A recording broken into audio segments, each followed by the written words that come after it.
The following podcast may contain adult language and conversations revolving around situations not suitable for immature audiences. Spoilers and general political incorrectness can often be expected, so listener discretion is advised. They must be destroyed on sight!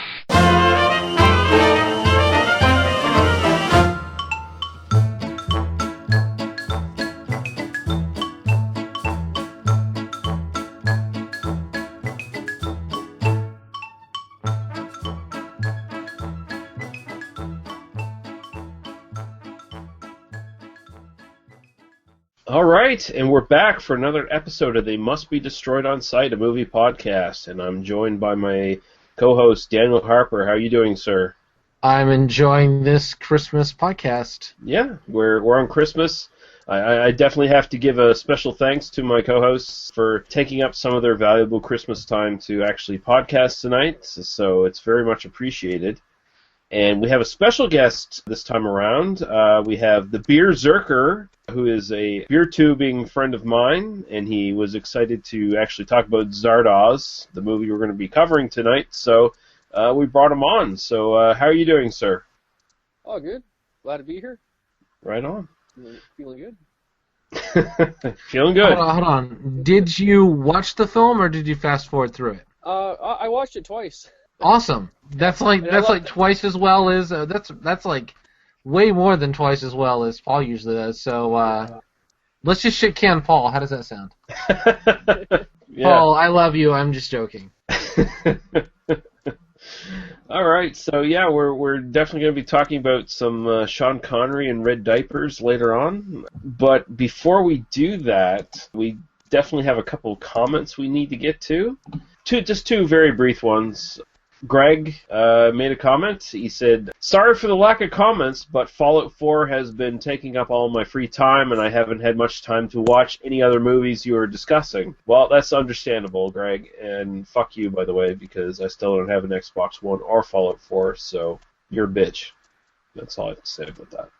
Nage37 says, "Thank you so much for covering my favorite director. You've made this Brooks nerd very happy. The podcast keeps getting better and better." Well, thank you very much, sir. Glad to see our efforts are appreciated.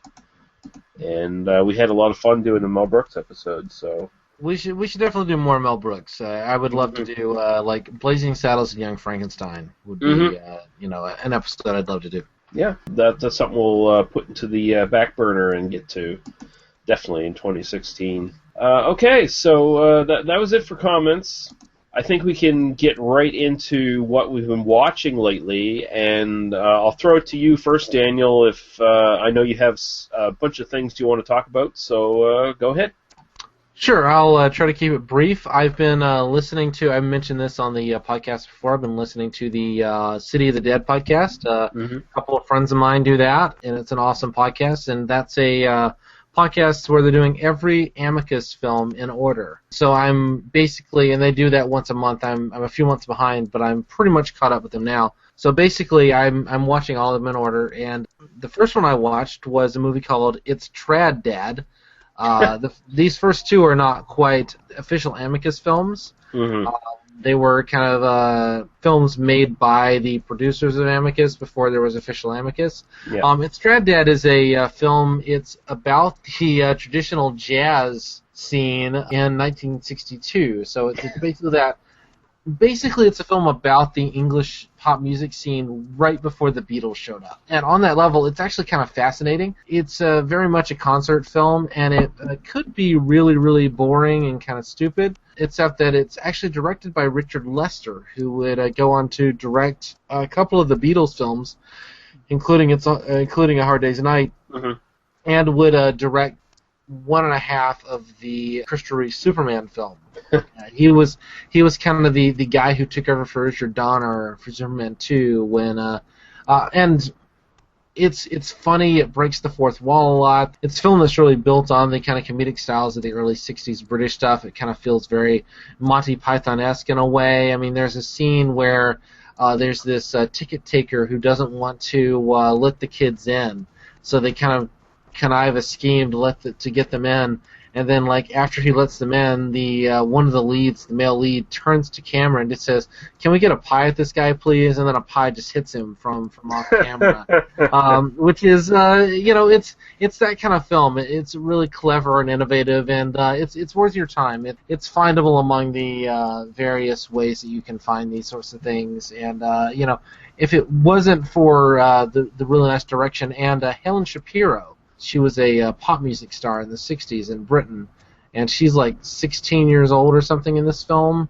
and she's kind of the co-lead, and she's not a great actress, but she's definitely a great presence.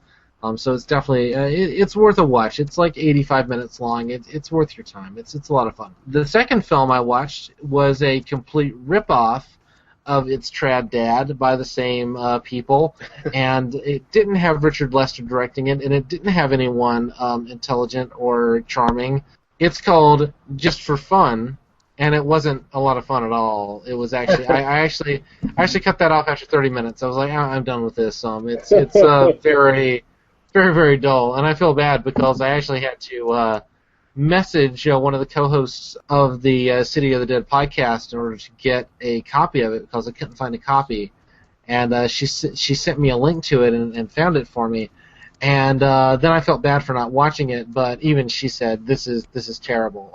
I think part of the reason is Jimmy Savile is in a small role in this film. Jimmy Savile was a children's entertainer in Britain who was convicted of child molestation. Yeah. And so there's very little desire to put out stuff that he was in. Yeah. That film is completely skippable, and all the positive things I said about Strad Dad, you should just not pay any attention to just for fun. Just skip it entirely. The third film that I'm going to talk about, and I'm trying to run through these quickly. I'm sorry to talk so much. Dr. Terror's House of Horrors, which is the first kind of official Amicus film, first of their anthology horror films, and it's a terrible title and a good movie, or it really is one of those where the title has nothing to do with the film, ultimately. Yeah. He's called Dr. Terror because he's just called Dr. Terror, and House of Horrors is what he calls his tarot deck, and it's basically we're in a train car, and we're doing tarot on a bunch of people, and watching the stories of how they all are going to die horribly and mutually exclusive futures that don't make any sense. This is a film I think we could all we could discuss to some degree at some point, but that's a really entertaining film and absolutely worth your time. The next film I watched was one that was recommended by our buddy Henry, who commented last week, and it was called Taste the Blood of Dracula. Because I was talking about Vampiros Lesbos and talking about the way that the female sexuality is the threat in the film, and it is the and Henry recommended that film. I think the first third of Taste the Blood of Dracula is brilliant, maybe even the first half. Once it gets into the kind of deeper, more kind of generic horror stuff where people are just dying, I think it loses a lot of steam and a lot of interest for me. I don't really care about the last half of it. But I thought the setup was absolutely brilliant, and I wish that I'll admit that's me speaking just of my I'm not really a fan of kind of generic horror kind of stuff. I'm interested in the ideas, and I wish that it had followed the kind of character motivations further and pushed that. I still liked the film, but I think that first half was riveting. I legitimately thought that first half was awesome. That's also the very first Hammer film I've ever seen. So nice. When we finally review it, I'm gonna have to fight you then, I guess, because I love that film. I do enjoy the film. I think we'll have a conversation, and I look forward to hearing your I liked Taste the Blood of Dracula enough, and this is something that I do in a lot of these kind of low-budget films that we talk about, is I'll start Googling the production team, the writer and the director, and just kind of look at what else they've done. And I found out that the director of Taste the Blood of Dracula, I don't have his name in front of me, also did a sci-fi western Westworld ripoff called Welcome to Blood City. I've never heard of that one. I'm not surprised. It's actually, I think, better than Westworld in some ways. Where Westworld has the kind of writing of Michael Crichton and the direction of Michael Crichton and the Yul Brynner star power, Welcome to Blood City has Jack Palance and and Keir Dullea, who was Dave Bowman from 2001: A Space Odyssey. Nice. And that was kind of like, wait a minute, this guy who directed Taste of the Blood of Dracula, which I admired the direction on. There's some really nice direction there. And then Keir Dullea, who I only know from 2001: A Space Odyssey, and he was a defense attorney in an episode of Law and Order in the 90s. And I'm like, well, I kind of have to pull this up. And I found a website that had it, an old VHS rip. I mean, it's clearly an old VHS. Complete with bad tracking and bad video edits and stuff.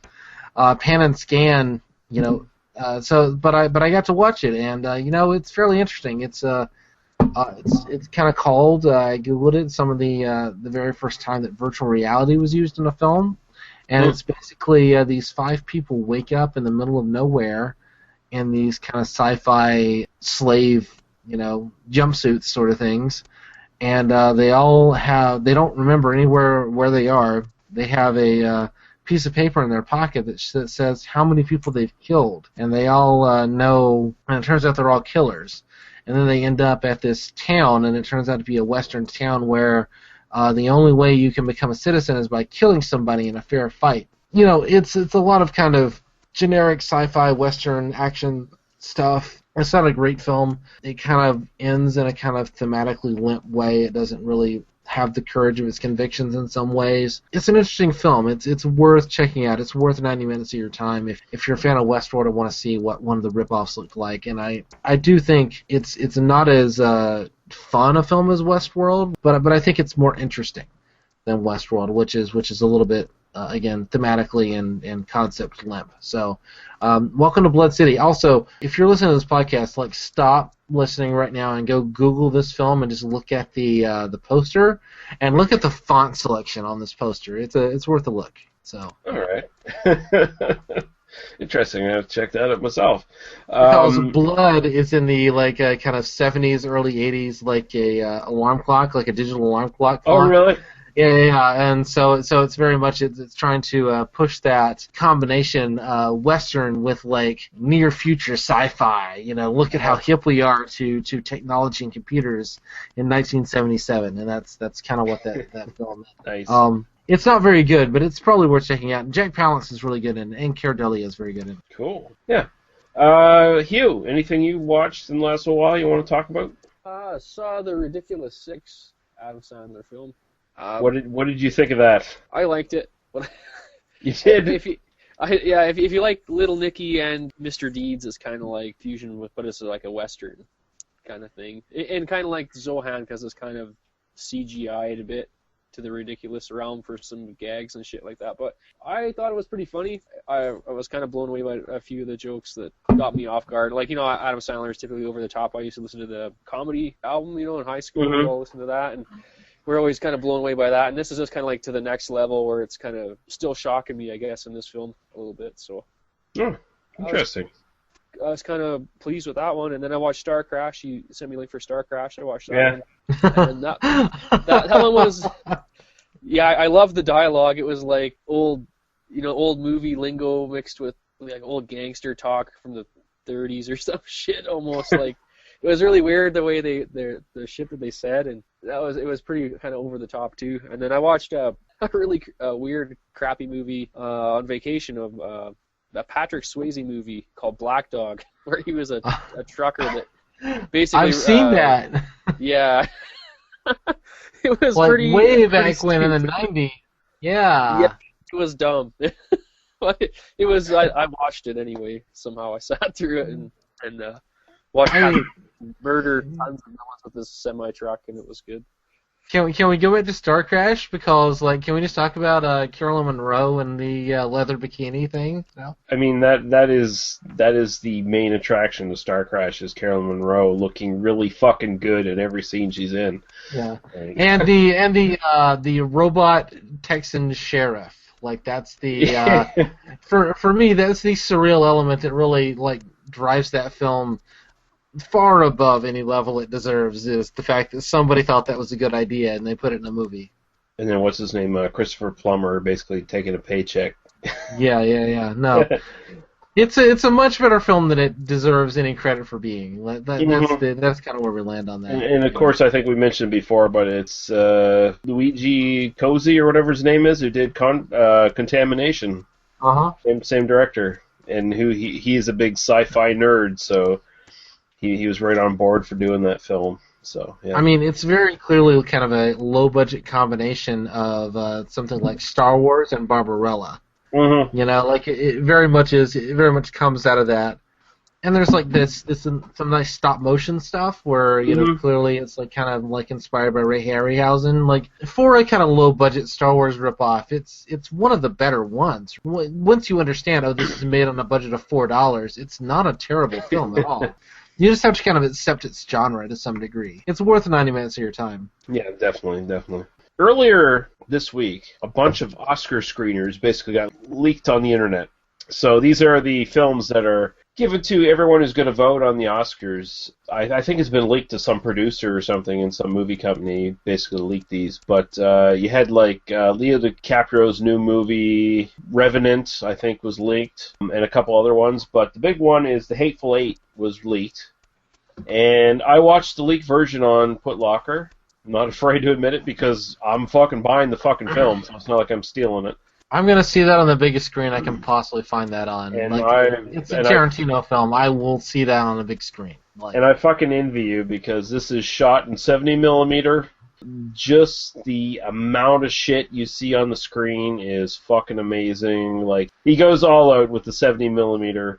And it's like the plot's not that complicated. It's 10 little Indians set in an isolated cabin in a snowstorm. It's got elements of John Carpenter's The Thing. And that's not even just the soundtrack from Ennio Morricone and Kurt Russell in a starring role, but there's also other allusions to The Thing.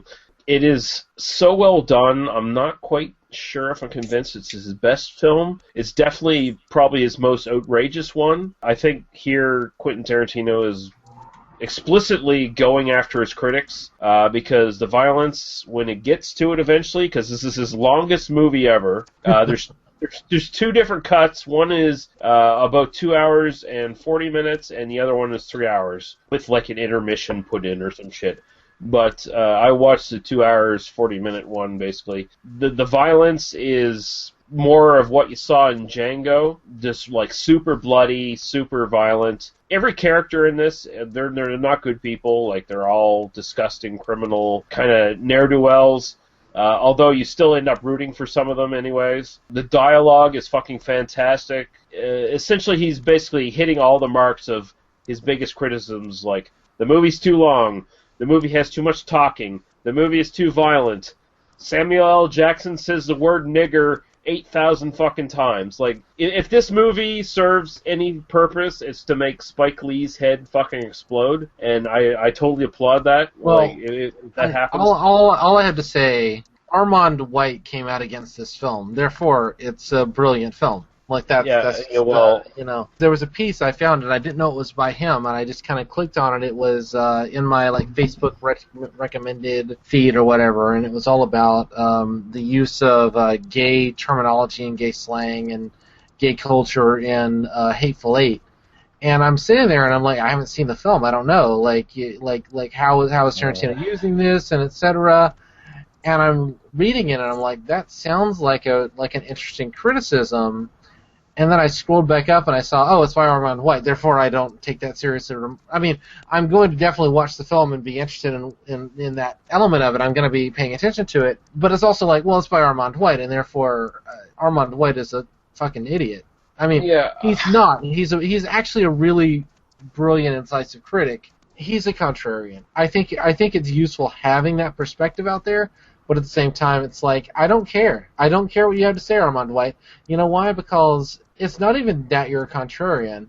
It's that you bring this kind of art film. You think you're better than us by bringing a certain level of, like, art film criticism with genre roots. And that's what you try to bring. But also belittling everyone who hasn't seen all the films you have. Well, here's the thing about White. I don't believe for one fucking second that he's being honest in his reviews. I think he's a fucking troll. I mean, he's a contrarian on purpose. I don't believe he honestly believes the shit he says when he writes his fucking reviews. That makes him totally not useful at all. I mean, he's not a dissenting opinion in that he has any original thoughts about movies, as far as I'm concerned. I think he's just a fucking dick. Well, I think as a good leftist, I cannot complain about a black man's discussion of race. I can't. I can disagree, but I cannot comment on Armand White's perspective and challenge him on that. I can only say, well, based on your reading of the film, based on your arguments, I don't believe your arguments. But I cannot challenge his perspective because I'm not a member of that oppressed class. So when he talks about race, I kind of have to respectfully disagree, but I ultimately can't comment directly on it. That's just kind of where I land on it. I'll just flat out say he's full of shit. I think he's full of shit, but not because of the racial stuff. Because no. You know? But I mean, what it boils down to is that he's so full of shit on everything else that I can't take anything else he says without a grain of salt, basically. But anyway, back to the fucking film. The soundtrack is fucking brilliant. It's fucking beautiful. At first, I heard conflicting reports that he was just going to get a couple unused tracks from John Carpenter's The Thing and from Morricone, but he actually got Morricone to do an original fucking score on the film. So there's a bunch of original pieces on it. There, of course, also, as he has been doing in his latest films, bringing in some more contemporary shit into period pieces. So there's a White Stripes song on the fucking soundtrack. But it weirdly fits. It actually probably fits better than some of the modern stuff he's put in Django and Inglourious Basterds. I think it is great. I think it's really abrasive, in the critic's face kind of thing, and I kind of applaud that. It's not a spaghetti western. It's not even really drawing from movie westerns. It's much more TV westerns, like the 50s TV show westerns kind of thing. That's basically what he's stealing the plot from here. I think there's been some articles that have been published as of late saying he basically took this story from a specific 1950s TV western. Hey, fuck it, whatever. I mean, that's what he does. He steals and regurgitates it and makes it his own, and he does it here very effectively. I was really entertained throughout the whole 2 hours and 40 minutes I watched. I think maybe I still would side with Jackie Brown as his best film, but this is really fucking good. It is really fucking good, and I think it's a shame that it's probably going to be overshadowed by the new Star Wars film.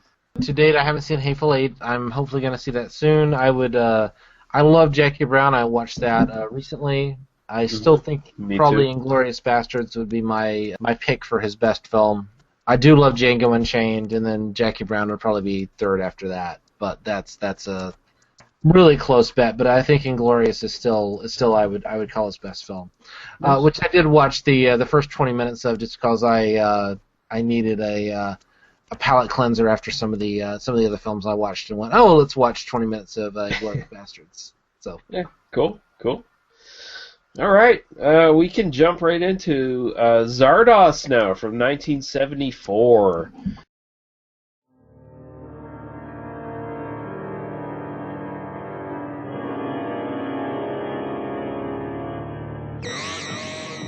Zardoz speaks to you, his chosen ones.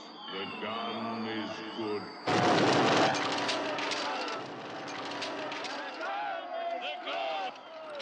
Go forth and kill.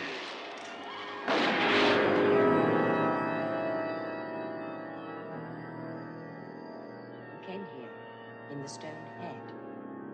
I don't know. It is the only path and passage into the vortex. You will show me how you come to be here.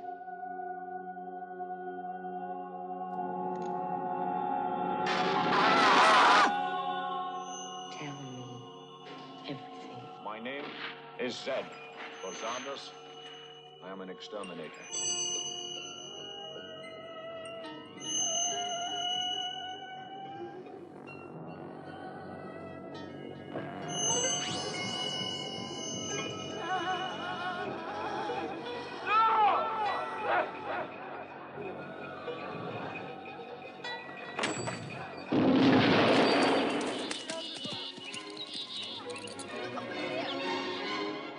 Caution, caution. You are approaching the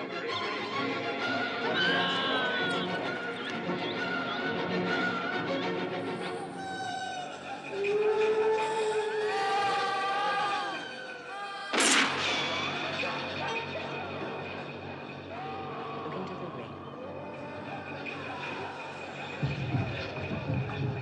took a woman in his name. Zardoz.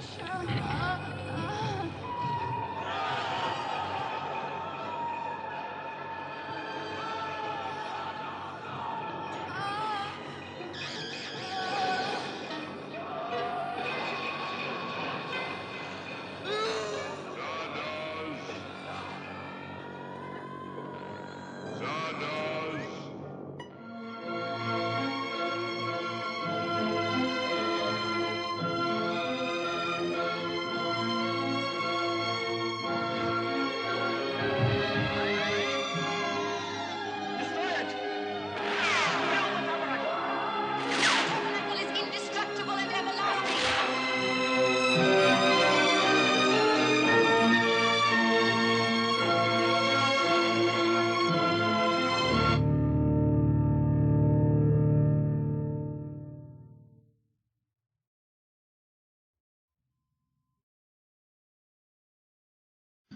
Directed by John Boorman, who also wrote and produced this. And John Boorman is actually a pretty prolific director. He's still alive. He's in his 80s now.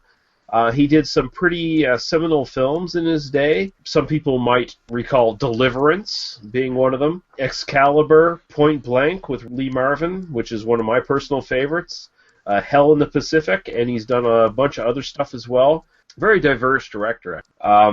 It's starring Sean Connery, Charlotte Rampling, Sarah Kestelman, John Elderton, Sally Ann Newman, Neil Boogie, and Bosco Hogan. Yeah, essentially the plot of this, it's a little hard to get at first, unless basically depending on what fucking version of this film you see, because there was a different version that's re-released that has one of the main characters in this film explaining essentially the entire fucking plot to the viewing audience so they don't go into the film confused.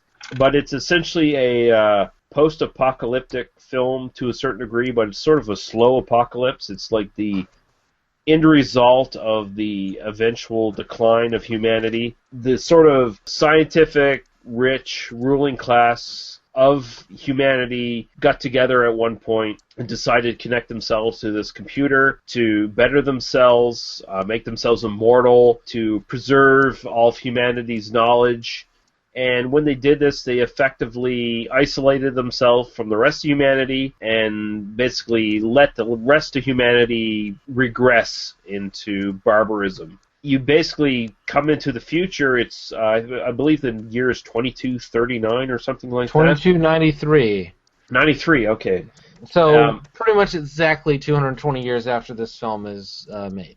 Yeah, and essentially what you have is the ruling class. Every time they die, the computer they're connected to basically reconstitutes their bodies, puts their consciousness back into those bodies, and brings them back to life. And so they're effectively immortal. They no longer have to have sex. All the males in the group are impotent at this point. They're basically living a totally pointless life. They are trying to exterminate the barbarians on the outside. And the barbarians are basically two different classes. You have the brutals and you have the exterminators. The exterminators are going around killing the brutals on the behest of this floating head called Zardoz, which is their god. And apparently the recent immortal who is running Zardoz is giving some different orders to some of these exterminators, and that's where Sean Connery comes in. He is one of these exterminators. He actually stows away on the floating Zardoz head and infiltrates this society of immortals, and that's basically where the sort of story picks up. I don't know if I'm quite explaining the story all that well, honestly, but yeah, actually, Hugh, I'll let you give your first thoughts on this one if you want to. Yeah, I saw the preview for it and it was awesome when you posted it there, and then I like the this type of thing. And it kind of, to me, was a really like a way of comparing it to like religions that we have now. You know, especially growing up in a religious area where we have Mormons and all these other heavy-duty outfits that I've had to be around. I mean, it was pretty heavy for me to see the similarities in how this guy wrote this film. To see even like when what's his name, Friend? Friend. Yeah. When he's at the table and they're all, you know, because they're outcasting him and stuff and that, and it's like you see that in real life, and like the parody to what I see around me and what I've been through in all this movie. Like this guy just shit kicks organized religion in this movie bad. And I'm almost wondering, not to be a conspiracy theorist, but like, why is this film so hard to get? I mean, I had to look all over to try and find it again. It's not an easy film to find, and I think a lot of religions probably wouldn't like it. I mean, to see the comparisons in this, and the Wizard of Oz and all this stuff, it was just it's a head trip. Like I had to watch it twice just to like get to how you were explaining it there. Like I had to go through it all again because there's a couple things I didn't understand. Like, well, where are the psychic powers coming from? Because like I missed that bit the first time and how they worked, and I had to really like I wasn't paying enough attention the first time, I guess. Yeah. Right on. Daniel, your initial thoughts on this one? This definitely, this was my very first time watching this film all the way through. I had kind of seen bits and pieces of it back in the 90s, quite honestly. I'd seen it on Encore or something. I'd seen a little bit of it, and kind of, oh yeah, sure. So this exists very comfortably in that kind of era of basically pre-Star Wars science fiction films. I'm going to talk a little bit about that later, I think, in terms of like what this film represents and what the blockbuster did to this kind of film. But it exists very clearly in that kind of alongside something like Logan's Run, Silent Running, sort of two films with Run in the title, I guess. But it exists very comfortably in that Soylent Green, lots of other films like that, which are the kind of more kind of intellectual early 70s films. It actually exists. One of the things I was thinking of when I started watching it was the science fiction, the written science fiction, literary science fiction of the time had moved away from kind of straight, kind of hardcore, kind of ray guns and green aliens kind of stuff, had moved much more into talking about kind of social science and talking about kind of psychic powers and what if psychic powers are actually real and that sort of thing. And what does this mean in parapsychology? And this film really exists very much within that continuum, whereas usually film and TV science fiction kind of exists in a you get 20 or 30 years lag between like the kind of the real kind of core of the genre and then what TVs and movies decide to give us. This is not a great film. I think that it suffers from just being a little bit unfocused. It doesn't quite know the point it's trying to make, I don't think. I think that it's one of those films I've seen, it feels like it's an adaptation of a great novel, and I really want to read the novel. There is no novel. It's just the film. And so it is kind of like a lot of these ideas feel a little bit undercooked. But I think as cinema, like there are some really great images here. There's some really great stuff, and I will discuss that here later, I think. There's some really great ideas about kind of how societies are organized and that sort of thing. One thing that I'll say is that I was, and this is not to step on Hugh's toes at all here, but I kind of heard like people saying like, oh, this is hugely complicated, I didn't understand what was going on, etc. Maybe it's just because I kind of grew up on old science fiction. This felt very comfortable for me. I didn't have any issue kind of following what was going on. In fact, I probably would have like seeked it out earlier and watched it, had I kind of realized, no, this isn't that complicated. I think that it definitely follows Zed, the Sean Connery character's perspective. It definitely, you learn things as he does, but I didn't find it to be confusing at all. Until the last maybe 10 minutes where they kind of throw some plot revelations at you that don't make any sense. But I think we'll get there shortly. But I enjoyed the film. I think it's quite good. It's worth a watch. But it very much fits into this place in time in terms of like it's 1974, and it's a fairly big budget sci-fi film, made by a up and coming director, So yeah, I quite like this film. I do find that it does sort of meander after a while.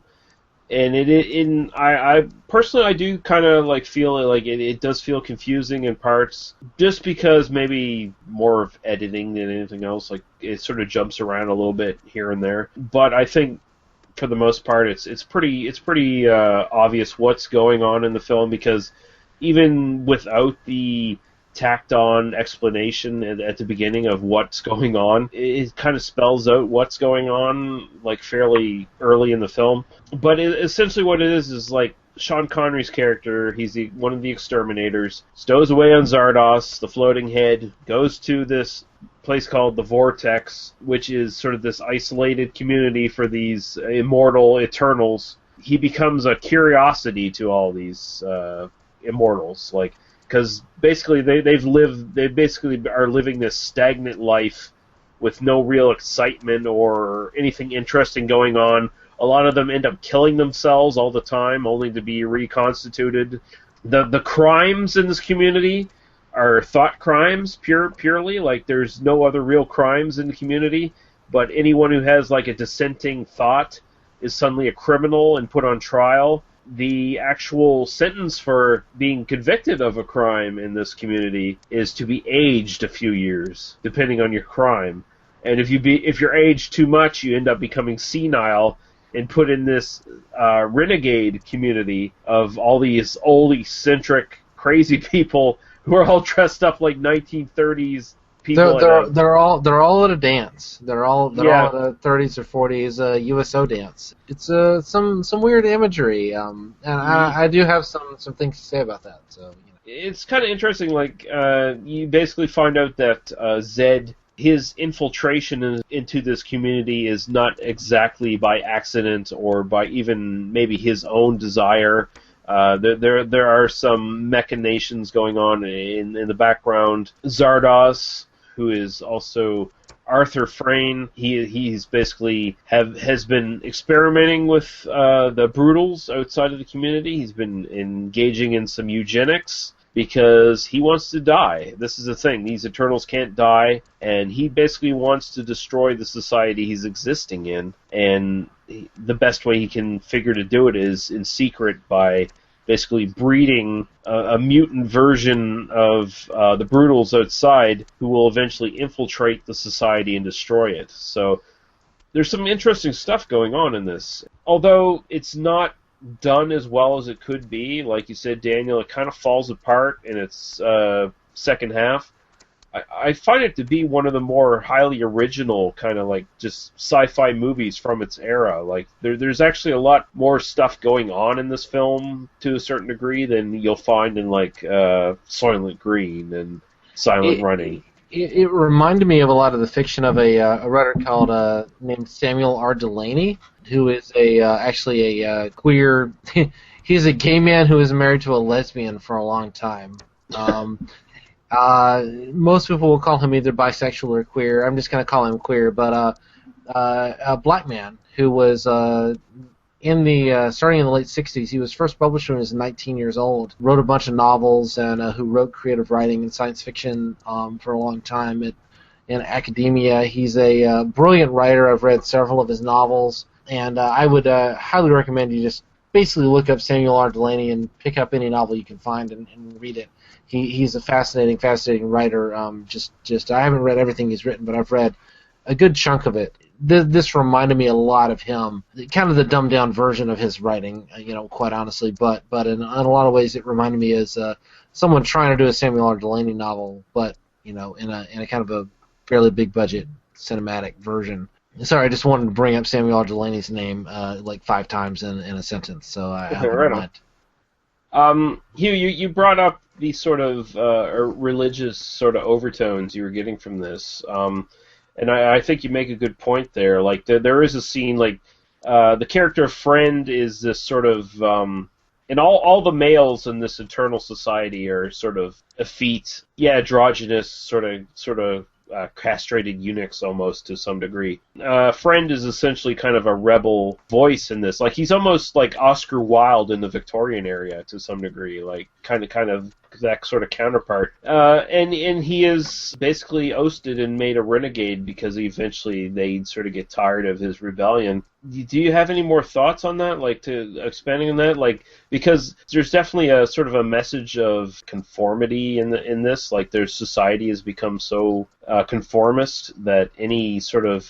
adverse thought is frowned upon. Yeah, and especially in '74, you know, just after all the changes that took place in the late '60s and early '70s and civil rights and everything, and then I seem to see, like us, maybe why I'm more drawn to like older films. Like now, a lot of the newer movies I can't watch because they don't mean much. Like a lot of them that I see previews for and stuff. And I've seen like in 2015, there seems to be like a real regression of like racism and stuff. And maybe I'll notice this all over, and music is really shitty, and so that's why I listen to older stuff. It seems to be like people, but maybe everyone's sick of that. You know, they've heard it before. Maybe they're sick of this stuff, but. Like being in a religious area, I saw all kinds of parallels with churches and people that I know and mental problems that they're having. And like the old people, when they make them old, it's almost like a punishment. Like when you go to church and they're trying to scare you with the hell thing, you know, that's like their only card is you're going to go to hell or this and that. And then so I saw some parallels on that. It was hard to explain that the person would have to like watch the scene and maybe think of that. And just, well, it's a level of social control. Like they use. I mean, they're essentially. Sorry, not to interrupt you. Just to follow up on what you're saying. Ultimately, this society, it's an isolated society based on, and I grew up in Alabama, which find a place in the Western world that is more socially regressive than Alabama. And it's called Mississippi, and I grew up not far from there, so, you know, there we go. And I think that this is kind of where the thing is going, because in the semiotics, the imagery, they're space hippies. They're future hippies essentially. They work in a kind of almost in a commune. They work in a very socialist system. They're literally making bread for each other, and they share everything. They are supposed to be completely egalitarian, but at the same time, this egalitarianism and this communal social living enforces its own kind of ideological rigidity. The point is that these small societies, they live and die based on this kind of rigidity in a lot of ways. I think that what you're putting your finger on there, Hugh, and again, not to speak for you, I apologize. The society, what they're doing is they're enforcing this aging. Like, you will live forever as long as you agree with us. Yes, and to like the degree, it's like the heaven thing, you know, with church. You're like, well, you live forever if you come here and you do what we say and you think like us, and we all look together. And if there's a renegade, we frown on him and punish that person, so they all stick together and they're going to all go to heaven and live eternally. And of course, the difference is in this case, they literally do have this technology. They can let you live young forever as long as you agree. So you know, whereas in the real world today, obviously, small churches in Alabama can't literally let you live forever. We can't know empirically that people are not dying and going to heaven, but they certainly don't have the real world material. Like you can't see, yes, I can live forever. And I mean, I think that there is this implied social constraint of we're literally killing you a little bit at a time to the degree that you disagree with us. And I think that is a fascinating thing. That's a cool point. Like in the movie.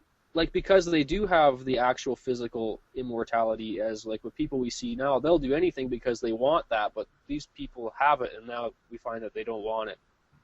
Well, and it's not even living forever, because everyone lives forever, but if you're old enough, if your physiological age is old enough, you go into the old folks' home. You become senile, and so it's not even like you're not still alive. Your sensorium is not capable of processing in the way that it once was, and so they don't even kill you. They make you live this kind of almost the old Jewish hell idea, the Sheol idea of like pushing rocks for all eternity sort of thing.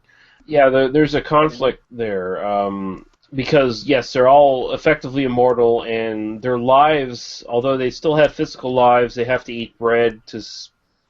Well, I don't quite understand why they have to eat bread to sustain if they're immortal. Doesn't quite seem to make sense to me.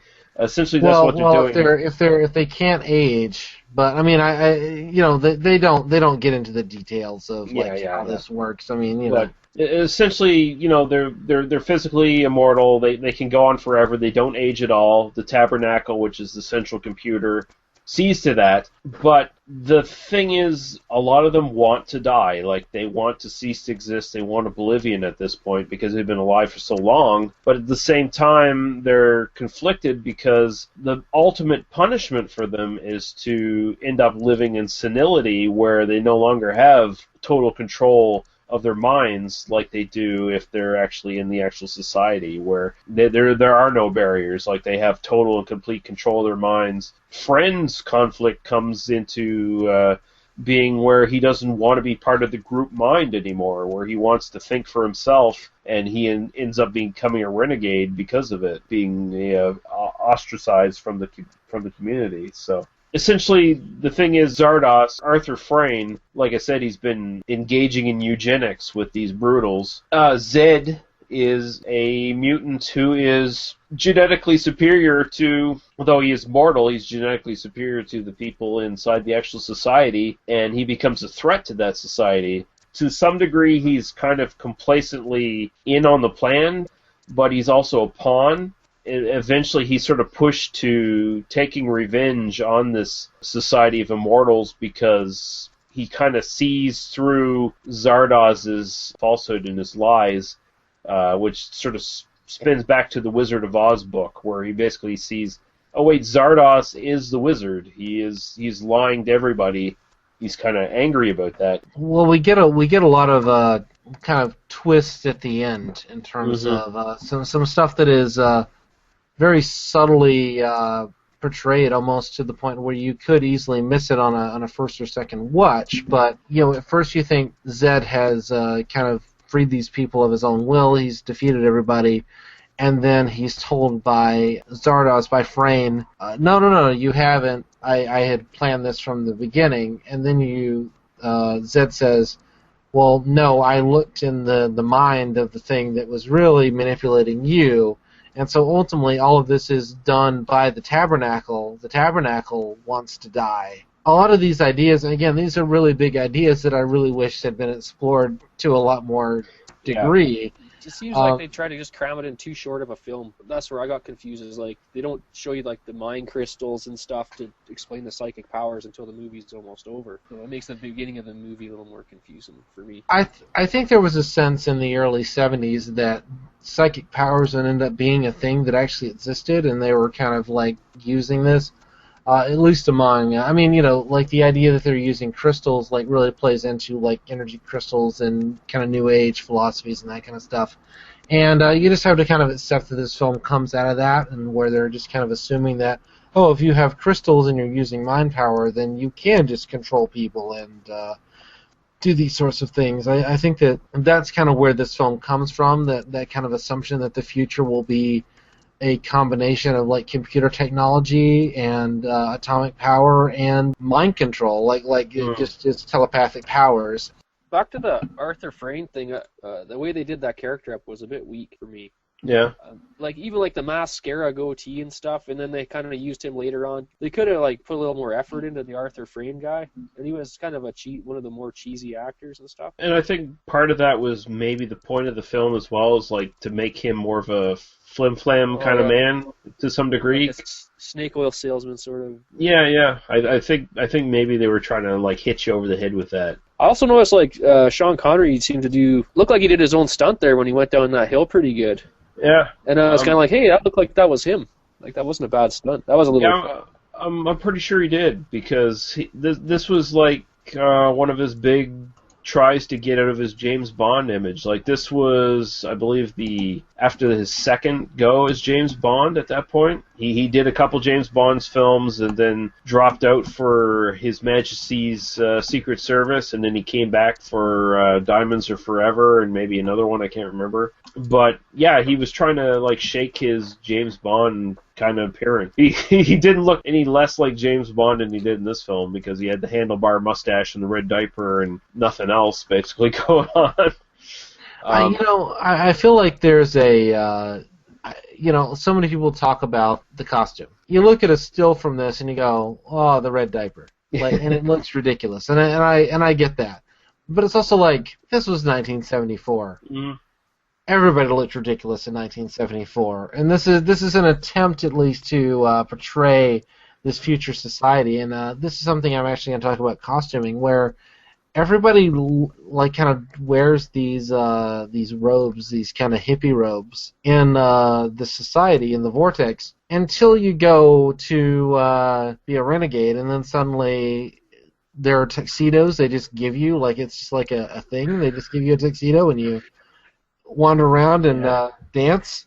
I even a friend, when he shows up in that society, he's like, and now he's wearing a tuxedo, so I don't know if that's just a thing they just give you. It was weird. Half his face was aged, and then the other half was normal. It was like, right. Yeah, it was just weird visuals. It was just like that sort of 70s thing where you'd get weird visuals. Sometimes everything would look like, oh, we really put some money behind this. They stretched their dollars, let's put it that way. Like, the budget of this was $1.57 million, and the box office was ultimately $1.8 million, so it wasn't a big financial success by any stretch of the imagination. But, I mean, for what it is, it actually looks pretty good, I think. Like, some of the elements of it are kind of weird, and a lot of people like to mock it. Oh, Sean Connery in a red diaper, floating Zardoz head, looks fucking stupid. No, I actually quite enjoyed it. Like, as I was watching it, like, the Zardoz head, I bought into it. Like, I liked it. It's 1974. That's what special effects looked like in 1974. This is a good special effect in 1974. And it's combined with some really fascinating visual imagery, like the mouth, spitting out guns. Yeah, those images, The shotgun shells coming out looking like blood spitting out of the fucking mouth. Really good. I also really, really like the, near the end of the film, some of the sort of rebel group in the society that is grouping around Zed and want him to help, basically liberate them and destroy the existing social structure, where basically they're like, we'll give you all of our knowledge if you impregnate all of our women, basically, so we can start a new race. Right. And all of them are talking to him and giving him knowledge, and then it has, projected on them, equations and music notes. There's some calculus there. It looks like it's from Newton. There's definitely some integrals. Well, probably not Newton because he didn't use that notation, but there's definitely some calculus. There's definitely some philosophy. I meant to go and dig into exactly what they're quoting from, because they're quoting from something specific. There's definitely a deeper level. I think they're actually talking about Marxist dialectical materialism.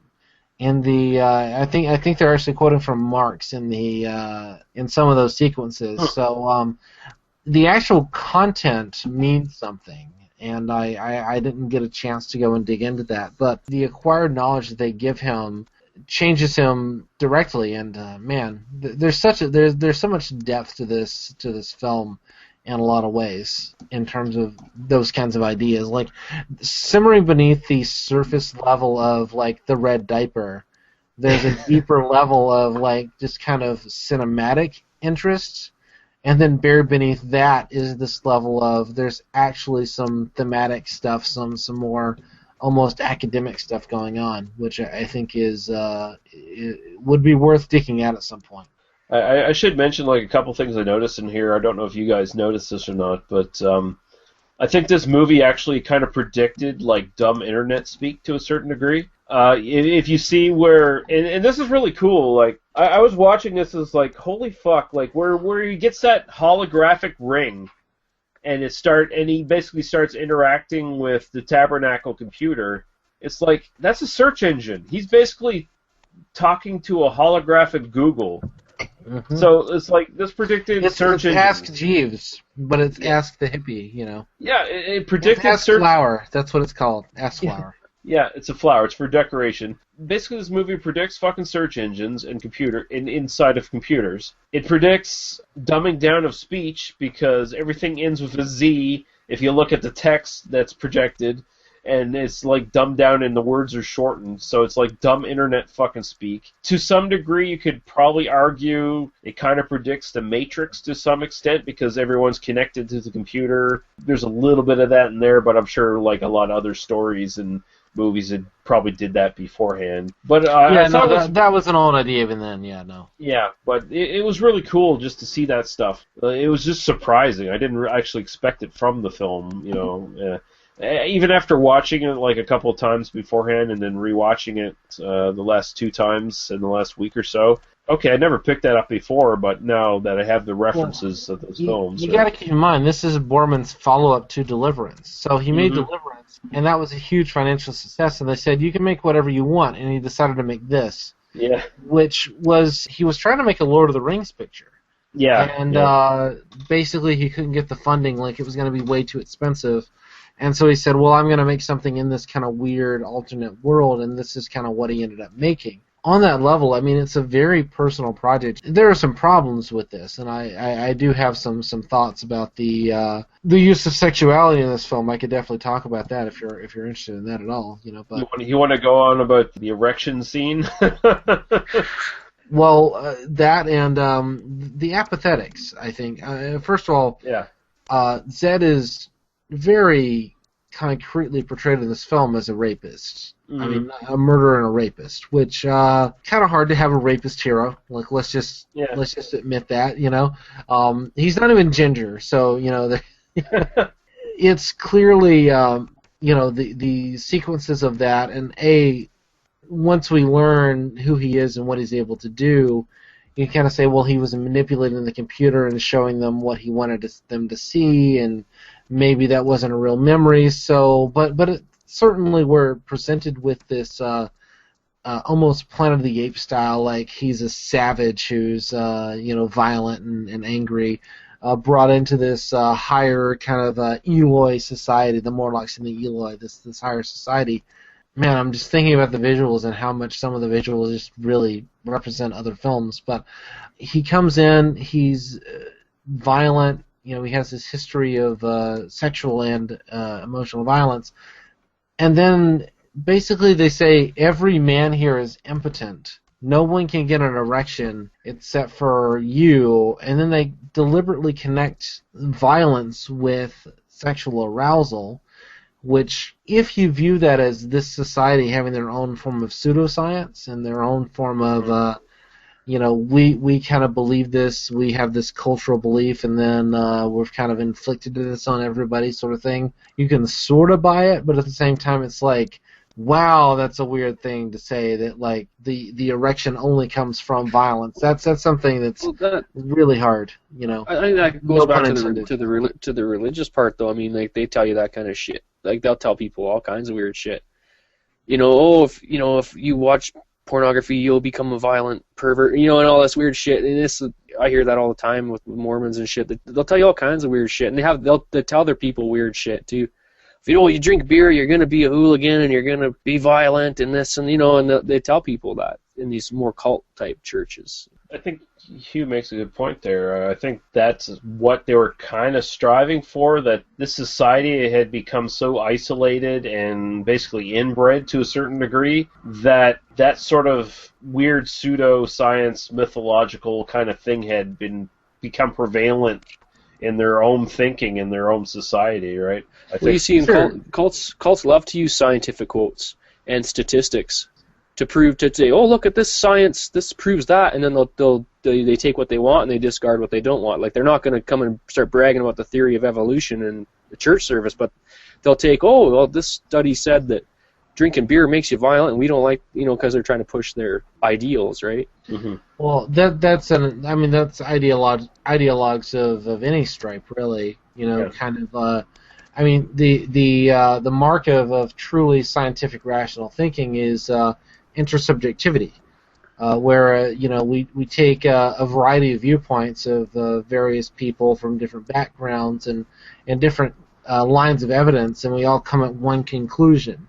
And when we reach that one conclusion from 5 different arenas, we can be very sure it's correct, because we all agree based on independent lines. I think here what you're seeing, and it's not necessarily that I disagree with you, I think that the filmmakers are somewhat misguided because they do show these people are kind of simultaneously saying these kind of pseudoscientific things about the erection, but at the same time, all the other science that we see is shown in the film as being basically correct. You know, the idea that they do have this idea of his genetic proclivities and that sort of thing. And I think that this comes from the filmmakers sort of trying to suggest that healthy male sexuality has a level of violence to it, which I think is difficult to swallow.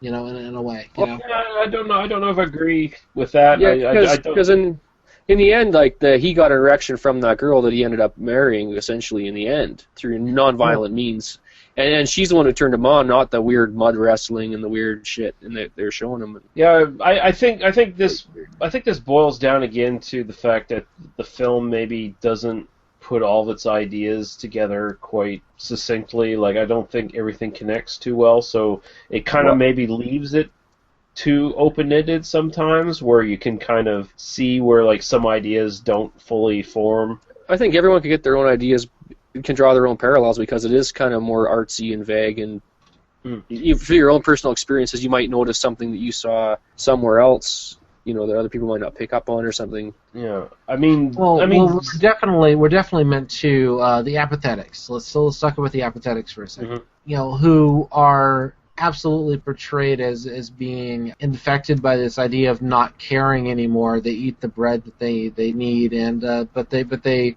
don't want to do any work, and they're literally like the girl will literally let Zed rape her because she just doesn't care, who gain their desire and ability to revolt because Zed gives his magic man powers, you know, his virility, his masculinity. I mean, the fact that we spend the bulk of the movie staring at Sean Connery's hairy chest means something in terms of this film. Like, he is very clearly, I mean, all the other men in this film are effete. I think that we are supposed to equate this kind of, you know, very strongly masculine-coded man as a source of power and as a source of kind of genetic, hormonal, whatever energy. Well, yeah, he's basically been genetically designed as like a sort of secret super weapon to throw into this community and basically make them all base humans again. And I mean, like, make no mistake, before Arthur Frayne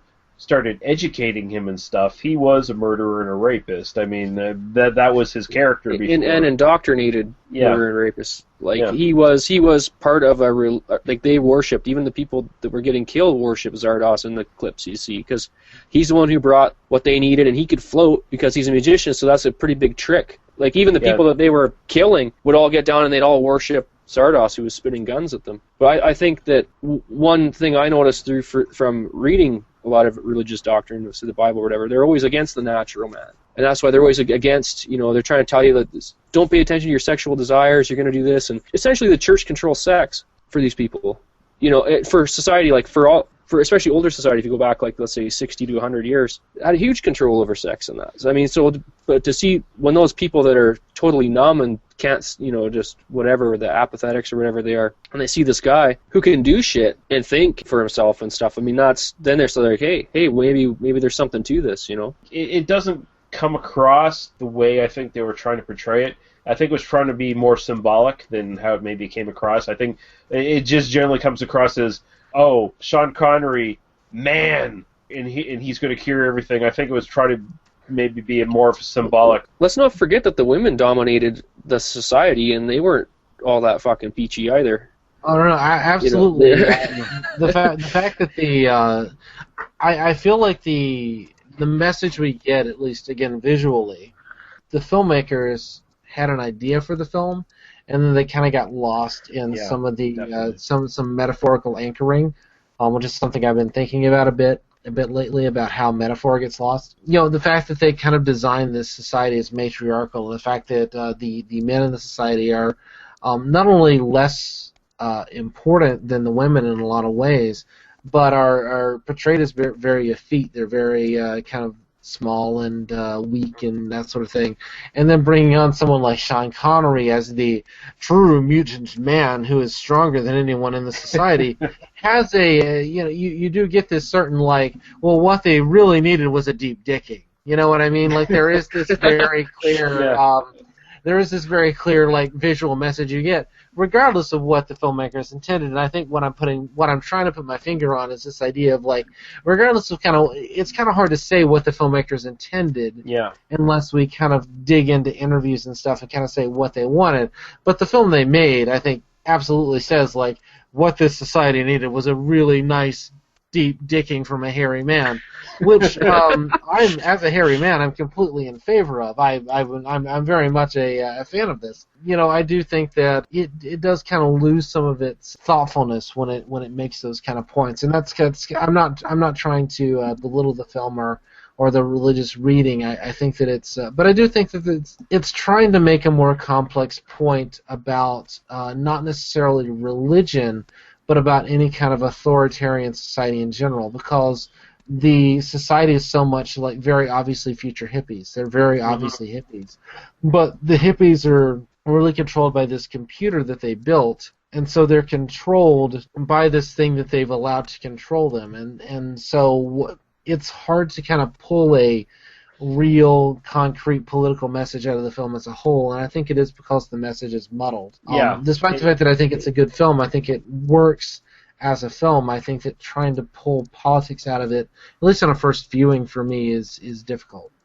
It does lose focus. I almost felt like this was maybe like another version of Beyond the Black Rainbow, maybe like sort of the same kind of idea of like a utopian hippie spiritual society gone wrong. It was taken to extremes and failed. I mean, like they have those people that the exterminators are policing or whatever, you know, and then they're growing the grain to bring back to the hippie thing, but they don't want to see it, so they pretend it's not happening, and kind of like real society. There's the slaves, there's the cops, and then there's the elite. Yeah, no, I agree. On very broad terms, there is sort of a social strata kind of thing, like class system thing that's always kind of existed, and they're commenting on. Well, they say they're all egalitarian, but Friend absolutely has his statues in his room and his separate thing, and he's the one who gets to control Zed, and so.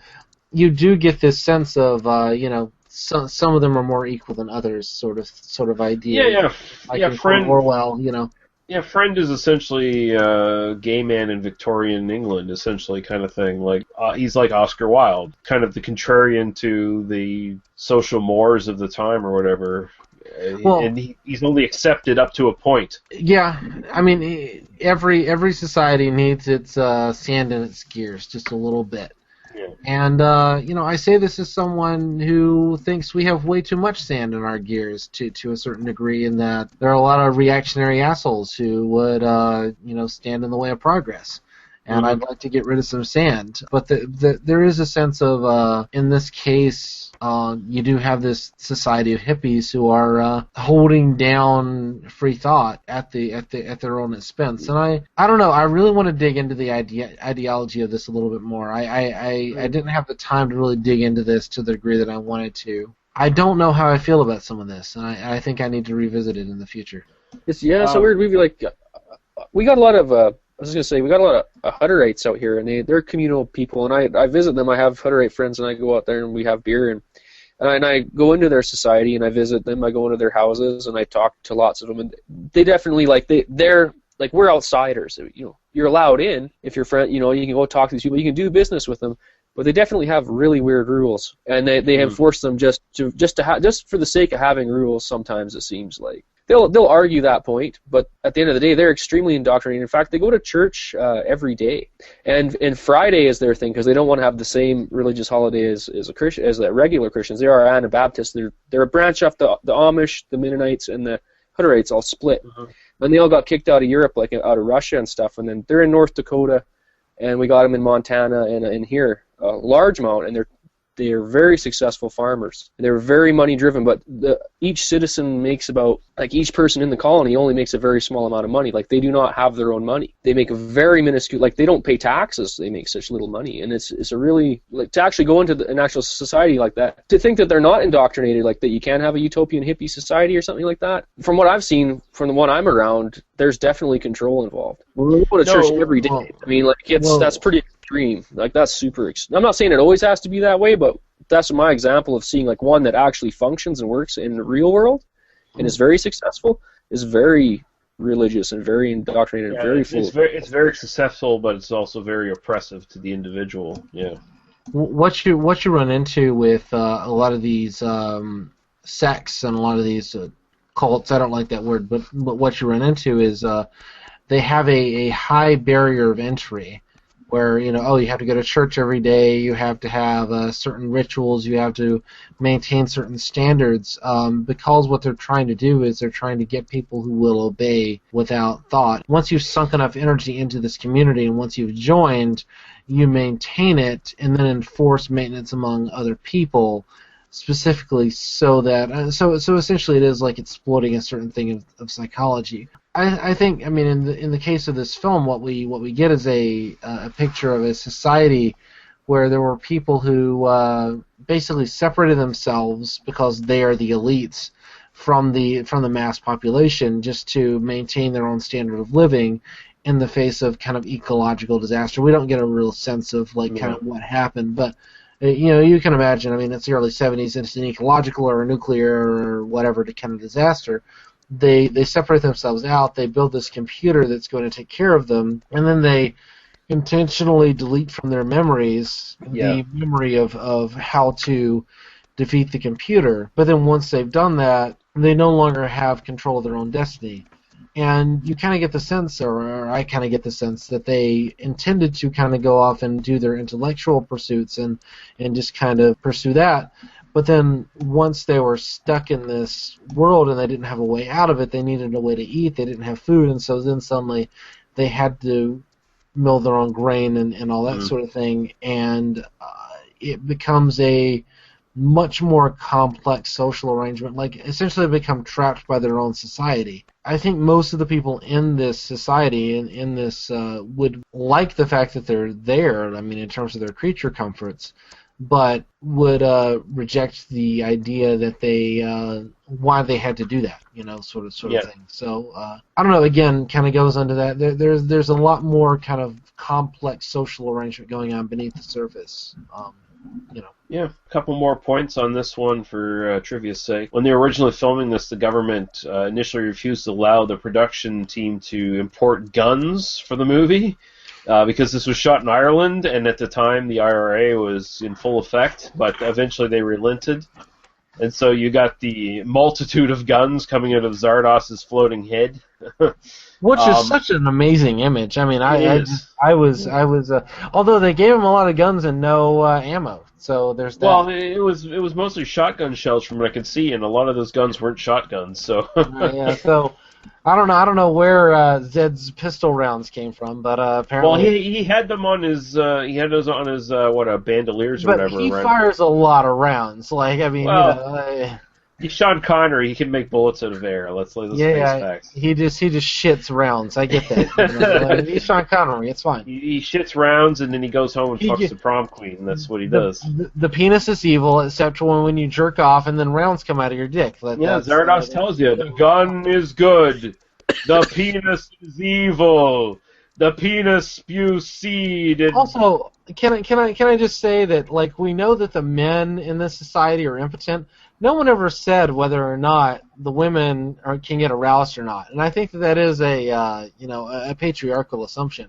Like, I just imagine Sean Connery going around and just like fucking every woman in that place, being like, they can still get aroused. There you go. Well, it seems like they kind of like intellectualize it for a while, and eventually they just sort of fall into his charms. Eventually, they eventually come to the conclusion that, hey, he's a really hairy chest. Let's get into this.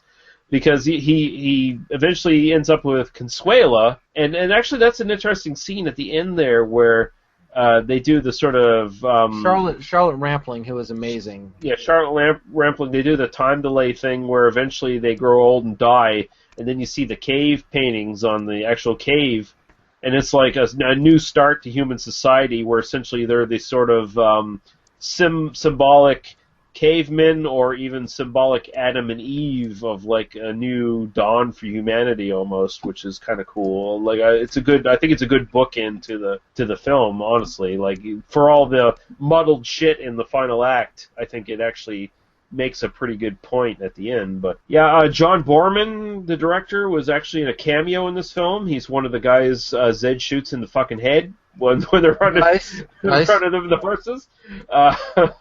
No, actually, it wasn't who was running them down. It was the farmers were all standing in line. That was brutal. Yeah, and he shoots one of them. Yeah, it was pretty good. And this pre-credit sequence was added on basically to explain the plot to the audience, because apparently the test audiences found it hard to understand. It's a great opening. I mean, honestly, it doesn't explain anything, but it sets up the tone of the film very well, I think. So I did appreciate the kind of cold open. It was nice. But I guess we can go into final thoughts here. Hugh, what are sort of your final thoughts on this film? I think that a little more explanation. Like the movie was only like an hour and 40 minutes or something. Mm-hmm. They went a little bit more into depth into the science part of it, because like that's where I always ask questions. Is like, well, how is the psychic shit working? And I had to watch it twice to kind of. I learned it the first time, but it was they go briefly on the mind crystals and stuff, and it could have been a little bit more explained, a lot of the stuff. And like the Arthur character still like with the mascara goatee or the felt pen goatee, that bothered me a little bit. I mean, like you say, the budget cuts. I don't know how much they cut the budget where they had to use a Sharpie to color his beard in, but But I like it because it makes you think, and there's a lot of parallels you can draw from life and all these experiences. It's kind of like just a movie about the human experience and like you say, government, religion, and society. And so it's kind of deep for me. It was worth watching, made me think. And the same way like a lot of people do go to church to learn stuff. Like I'd rather take this like an artist's view on it, because they don't really have like he didn't make it much money on the film. He's not trying to brainwash us, I don't think, as much as a lot of other outfits, so I got a lot out of the film, and I like the older stuff, and so I'm kind of a sucker for this genre of sci-fi, so I was pretty happy. Right on. Daniel, your final thoughts on this one? This is the kind of film that basically died after Jaws existed. Mm-hmm. That once the big blockbuster kind of sci-fi, I mean, I guess Star Wars is the better reference. But really, once Star Wars hit and studios realized they could spend $25 million and make $100 million on a film, which was big money back in the day, these kind of more intellectual, socially conscious, ecologically conscious films went down the tubes to a large degree, and that's a shame. As imperfect and as unfocused as this film is in a lot of ways, it's really interesting, and I really wish that there was kind of a market for really big-name filmmakers to do big, heady science fiction and big, heady idea films, which you just don't see very much anymore. And it's a shame. It would almost be worth killing, Star Wars just to see more films like this. I mean, the blockbuster killed this essentially. That's what happened. And that's kind of the shame. I watch these films and I'm like, man, this is as not great as this is way more interesting than anything in the Star Wars universe will ever be. Oh yeah, definitely, yeah. Totally agree. I think this is a mixed bag with this film. I really do like it. Like I'm generally going like thumbs up with this one. It's like I enjoy it. I think visually it's pretty striking. It works well, even though it's got a limited budget and it shows in some parts. I think they kind of utilize it in a way that it has a bit of a charm to it, where I just like, okay, I've watched enough Avengers and fucking Doctor Who in my day where I can accept some of the budget limitations and some of the corners they're cutting here and there. I think Sean Connery does a really good sort of naturalistic kind of performance where he doesn't really have to say shit. He just sort of acts physically more than anything else, and he kind of uses his sex symbol presence to its full extent in this film. It works really well. Burt Reynolds was the first choice for this. And he would have probably worked as well, honestly, when you think about it. 'Cause imagine Burt Reynolds in the red diaper. And well, I mean, honestly, Sean Connery is essentially, he looks like Burt Reynolds did in that period. I mean, yeah. they both had like the handlebar mustaches. They both had the fucking receding hairline and the toupees put on to cover that up, and the hairy bodies. And I mean, Sean Connery's running around. He's doing all the physical shit that he did in the Bond movies, but he doesn't have to sit there and pretend to have any charm or anything. He's just sort of silent.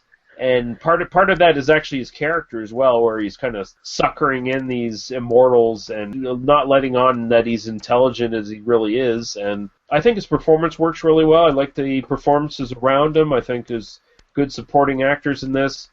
And I think generally it works pretty well. The end gets muddled. That's the biggest problem. The end, the last half hour or so, it kind of meanders in different directions, and it's not quite as focused as it should be. But overall, pretty good, considering that Boorman wrote, produced, directed the whole thing. It was basically his entire vision put on screen. If there had actually been like source material for this, like an actual book or whatever, I definitely would have wanted to get into that and read it, because it probably would have been pretty fucking interesting. But this is what we have, and Zardoz not only works on an intellectual level, I think it works just on a really cool 70s cinema level with really great imagery as well. And I think the people who make fun of it are not giving the film enough credit, because I think it deserves a lot more. So that's where I fall. Agreed. Yeah, a lot of the cinematography is just phenomenal. It's worth an hour and 40 minutes of your time.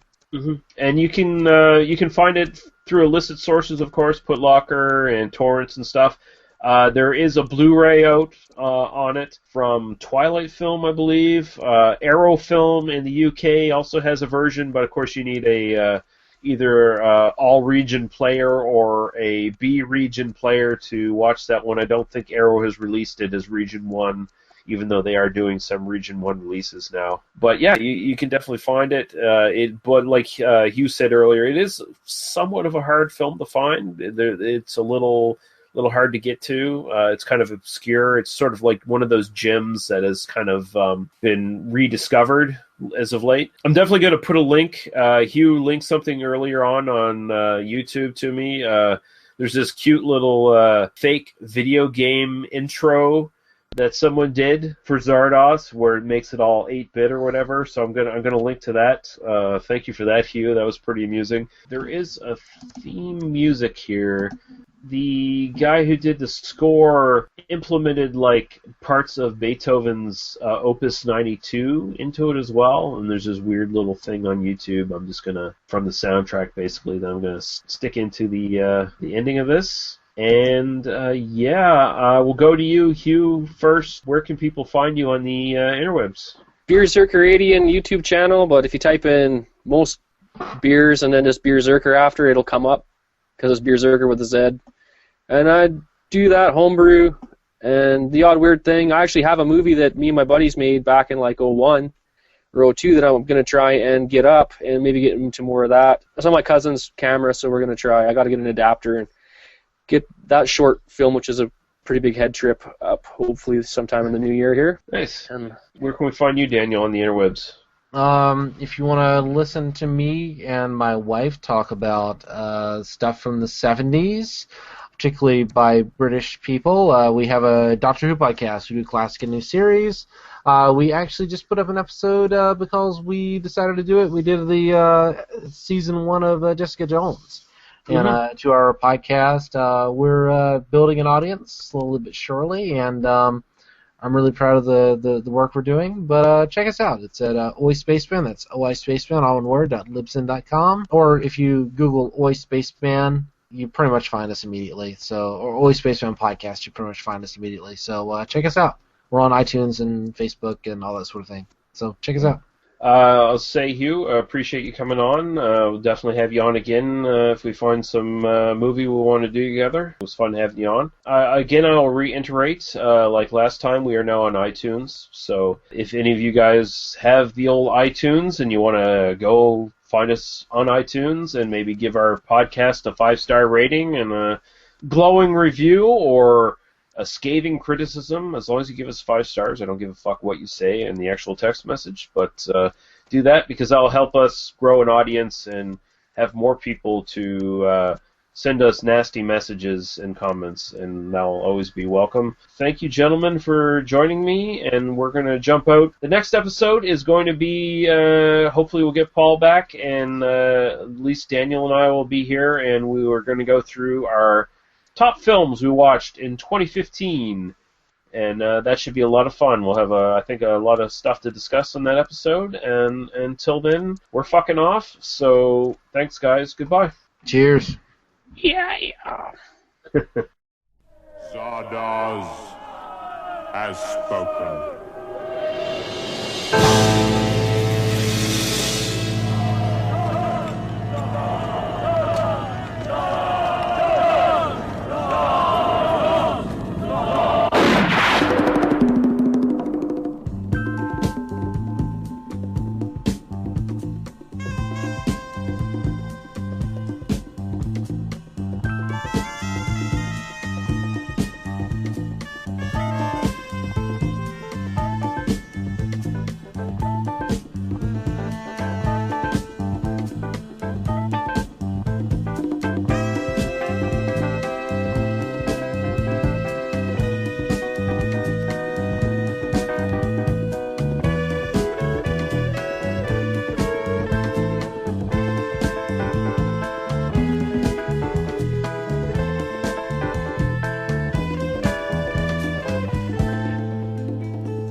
Thank you for listening to They Must Be Destroyed on Sight.